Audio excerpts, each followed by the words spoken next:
depuis samedi jusqu'à ce jour, il y a quelques perturbations liées au fait que la centrale s'est interconnectée au réseau. Un nouveau système appelle parfois des réglages.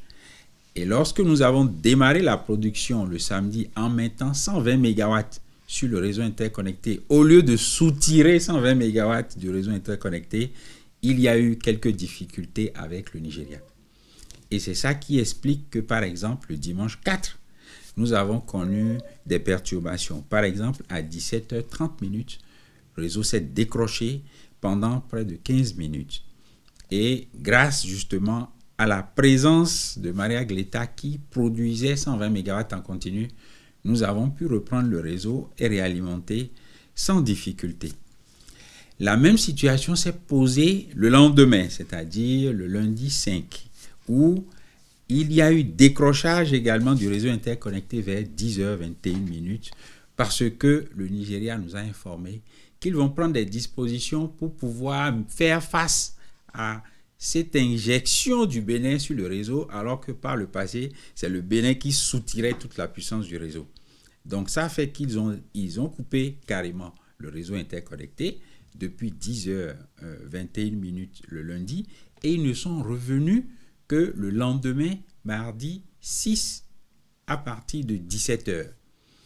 Et donc, depuis ce moment, nous sommes restés accrochés à eux et nous produisons en continu sur le réseau interconnecté 120 MW.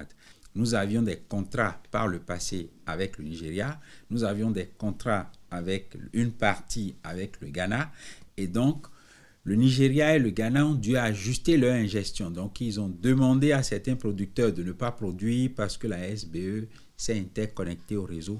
Et c'est ça qui a fait l'ensemble des fluctuations que nous avons pu observer depuis le dimanche jusqu'à ce jour. Les essais vont continuer encore une dizaine de jours.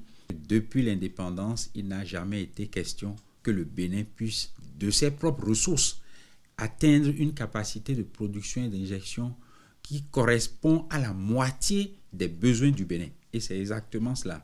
Dans la journée, la centrale de Maria Gleta seule peut contenir l'ensemble des besoins du Bénin à quelques 10 ou 20 MW près qu'il faut compléter. Et dans la soirée, nous faisons appel à l'ensemble des importations pour compléter la moitié restante. Donc, c'est vraiment une avancée notable. Et c'est le moment vraiment de féliciter le gouvernement et de le remercier pour tout l'encouragement et tous les efforts financiers consentis pour que le Bénin puisse atteindre cette capacité de production.